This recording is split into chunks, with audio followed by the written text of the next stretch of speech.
Pemerintah Provinsi Jawa Timur melalui Dinas Tenaga Kerja dan Transmigrasi kembali menggelar penganugerahan produktivitas Sida Karya tahun 2020 di Grand Barunawati, Surabaya, Selasa siang. Tahun ini, penganugerahan produktivitas Sida Karya tahun 2020 diberikan kepada perusahaan yang mampu meningkatkan produktivitas selama 3 tahun berturut-turut. Dari 53 perusahaan yang diajukan, Dewan Juri yang berasal dari berbagai kalangan akhirnya menetapkan 6 perusahaan yang berhak mendapatkan penganugerahan Sida Karya. Di antaranya PT Putra Restu Ibu Abadi dari Kabupaten Mojokerto, PT Utomodek Metal Work dari Kota Surabaya, PT Agung Bumi Agro asal Kabupaten Pasuruan, CV2 Putri Soleha dari Kabupaten Probolinggo, PT Pareto Estu Guna asal Kabupaten Bojonegoro, serta UD Legend Trend asal Kabupaten Gresik. Kepala Dinas Tenaga Kerja dan Transmigrasi Provinsi Jawa Timur, Himawan Estu Bagio mengatakan, penganugerahan Sida Karya ini merupakan penghargaan karya prima yang diberikan kepada perusahaan swasta yang telah berupaya meningkatkan dan mempertahankan tingkat produktivitas yang dicapai selama 3 tahun berturut-turut. Penerima penghargaan dinilai telah melakukan 3 hal, yakni kesadaran akan produktivitas, memberikan improvisasi serta peningkatan produktivitas, serta menjaga produktivitas agar tetap stabil. Karena tantangan di dunia bisnis ini kan sangat luar biasa. Jadi ketika mereka itu mampu menjaga stabilitas atau meningkatkan, menurut saya itu adalah hal yang luar biasa.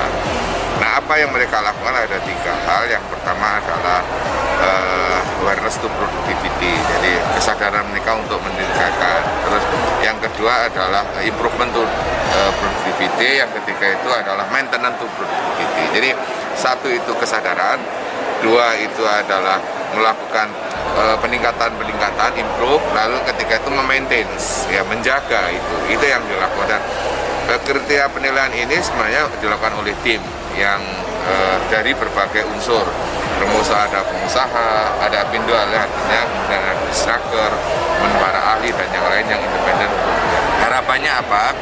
Ketika anugerah ini diberikan kepada perusahaan-perusahaan itu, 1, perusahaan itu menjadi pusat untuk melakukan studi bagi teman-teman yang lain. Yang kedua, kemudian ada best practice dan lesson learn yang kemudian bisa dibagikan ketika perusahaan lain juga melihat kenapa sebuah perusahaan itu kok mampu melakukan maintenance, ya, menjaga bagaimana itu bisa terus bertumbuh secara konstan. Ini yang kita lakukan dan kita harapkan dalam kondisi pandemi ini mereka adalah menjadi bagian dari menjaga stabilitas ekonomi di Jawa Timur perusahaan-perusahaan ini, karena mereka mampu memberi upah yang tetap kepada perusahaan, kepada pekerjanya, perusahaannya bisa berusaha dengan baik, meningkatkan kemampuan ekonomi sehingga daya beli masyarakatnya juga meningkat, produktivitas mereka juga bisa dibeli oleh konsumen. Saya kira itu ya.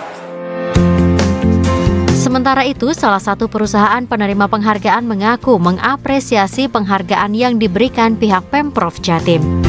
Sebenarnya ini satu motivasi untuk kami, ya, untuk meningkatkan secara produktivitas produksi kami yang berbasis bahan dasar singkong, ya kan? Dan produk unggulan kita kami adalah tepung singkong yang saat ini kita produksi di Pasuruan. Nah, harapannya tahun depan kita bisa mendapatkan penghargaan yang lebih baik di tingkat nasional. Alhamdulillah sampai saat ini permintaan pasar malah makin meningkat dibanding dengan tahun yang sebelum pandemi. Walaupun pandemi tetap meningkat. Iya, nggak ada pengaruhnya. Selain itu, Pemprov Jatim juga memberikan penghargaan kepada 6 kabupaten dan kota sebagai pembina produktivitas di daerah atas dukungan dan pembinaan terhadap 6 perusahaan tersebut. Atas penganugerahan ini, diharapkan perusahaan swasta serta pelaku usaha bisa menjadi penjaga stabilitas ekonomi di Jawa Timur, terutama di tengah pandemi COVID-19. Karena telah menunjukkan kinerja dan produktivitas, membangun budaya kerja yang produktif, serta meningkatkan daya saing dan menciptakan lapangan kerja untuk masyarakat. Juli Susanto, CTV.